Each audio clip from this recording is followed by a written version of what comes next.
খাবো না, টিভি দেখবো, ফোন দেখবো, খেলতে যাবো না। তারপরে সোনা মা।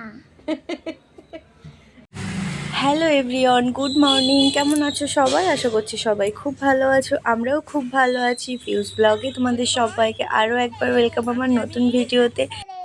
সকালে ঘুম থেকে উঠে দেখলাম যে বৃষ্টি হচ্ছে, তারপরে ফিল করলাম যে এখন শুধু সকালেই হচ্ছে না, এটা রাত থেকে বৃষ্টিটা কন্টিনিউয়াসলি হয়ে চলেছে। ঠিক আছে, কিছু করার নেই, বৃষ্টি তো বৃষ্টির মতো হতেই থাকবে। আমাদের তো নিত্যদিনের কাজগুলো সারতেই হবে, সেই জন্য অত কিছু ভাবনা চিন্তা না করে কাজবাজ শুরু করে দিলাম। আজকে বৃষ্টির কারণে ওকে স্কুলে পাঠাইনি, তো সেই জন্য ঘরে বসেছিলাম ওকে একটু বইপত্র নিয়ে। তো ওর পড়াশোনাটাও তোমরা একটু দেখে নাও যে ওকে পড়াতে গেলে কি যুদ্ধটাই না করতে হয়, তোমরা একটু দেখে নাও। হ্যাঁ, খয়ে খেকশিয়ালটি বলো, পালাই ছুটি, গরু বাছুর দাঁড়িয়ে আছে, ঘুঘু পাখি জোরে বলো, ঘুঘু পাখি ডাকছে গাছে, ওতে নৌকা মাঝি, হ্যাঁ ছয়ে চিতাবাঘের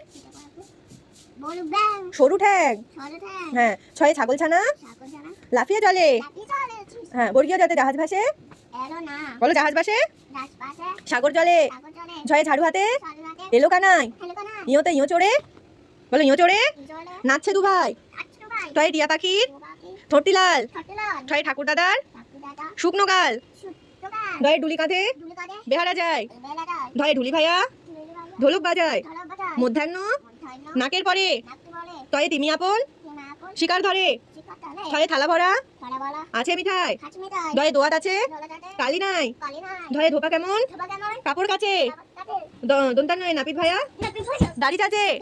তুমি বসবে? তাহলে বসো, চুপ করে বসো। প্যান্ট খুলে গেছে, হ্যাঁ ময়ূর নাচে পেখম ধরে, অন্তর্জয়ে জাঁতা ঘরে হাতের জোরে, রয়ে রাজহাঁসটি গলা সরু, লয়ে লাঠির চোটে পালাই গরু, হ্যাঁ বয়ে বাঘের যত সাহস চোখে, তাল বসায় শকুন কাঁদে গরুর শোকে, বলো গরুর শোকে, বলো শকুন কাঁদে গরুর শোকে। কি হলো? দিয়ে আসবে স্কুলে, দিয়ে আসবো। তারপরে দেখো মধ্যন স ষাঁড় ছুটেছে পুকুর ধরে, বলো পুকুর পারে, হ্যাঁ দন্ত শয়ে সিংহর আগে কেশল নাড়ে, হ্যাঁ হয় হাসি মুক্তি,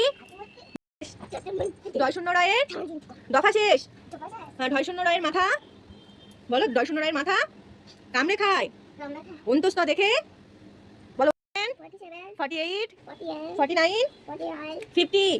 এবার এ ফর অ্যাপেল বার করো, হ্যাঁ কোথায় দেখি এ ফর অ্যাপেল কোথায়? এই তো A for B for ball, হ্যাঁ C for cat, D for dog, E for elephant, F for frog, K for jackal, K for kite, L for lion.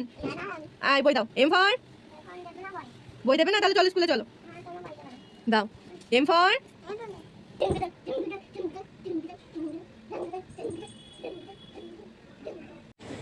যাই হোক, তার পড়াশোনা শেষ, আমার রান্না বান্নাও সব কিছু শেষ। তো এবার ওকে স্নান টান করিয়ে ওকে নিয়ে বসেছি খাওয়াতে। আর দেখো ওকে নিয়ে খাওয়াতে বসেছি, ওই সময় আমাদের ঘরে কিন্তু একটা নতুন অতিথি এসেছে, সে দেখো কিভাবে বসে আছে। এখানে তো প্রচুর কবুতর, আর কবুতরগুলো কিন্তু খুব নোংরাও করে বাইরে, প্রত্যেকদিন পরিষ্কার করতে করতে তোমার জানই বেরিয়ে যাবে। যাই হোক, তারপরে একেবারে চলে এসেছি সন্ধ্যাবেলা বানিয়েছিলাম একটু লিকার চা। শুধু এখন যে লিকার চা বানালাম সেটা নয়, এটা আমাদের প্রত্যেক দিনই বলতে গেলে লিকার চাটাই হয়। সকালে তো রোজ লিকার চাটাই হয়, আর সন্ধ্যাবেলা ওর বাবা যখন একটু বলে তখন একটু বানিয়ে দিই। আর দুধ চাটা ওটা ফ্যাশনে চলে আসে, কারণ দুধ চাটা হয় না বলতে গেলে, খুবই কম হয়। যাই হোক, ওর বাবা চাটা খেয়ে বাজারে চলে গেছিলো, গিয়ে একটু মাছ এনেছে রাতে রান্নার জন্যে, আর এনেছিল চিকেন মোমো। তো আমরা এখানে সবাই বসে চিকেন মোমো খাচ্ছিলাম, খেয়ে তারপরে আমি চলে গেছিলাম রান্নার দিকে। আর হ্যাঁ, এখানে না আমাদের সেই কলকাতা যেমন স্যুপ দেয় না মোমোর সাথে, সেই স্যুপটা দেয় না।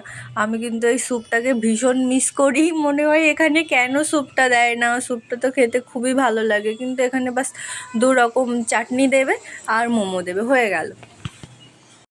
যাই হোক, সে কথা মনে করে আর লাভ নেই, যত মনে করব তত কষ্ট হবে। ওর থেকে যখন বাড়িতে যাব তখন খেয়ে নেব। যাই হোক, আমাদের রান্না হয়ে গেছে আজকে ফুলকপি আলু দিয়ে মাছের ঝোল। তো চলো খাওয়া দাওয়াটা সেরে নিই। আর আজকের ব্লগটা এই পর্যন্তই ছিল। তোমাদের কেমন লাগলো জানিও। ভালো থেকো সবাই।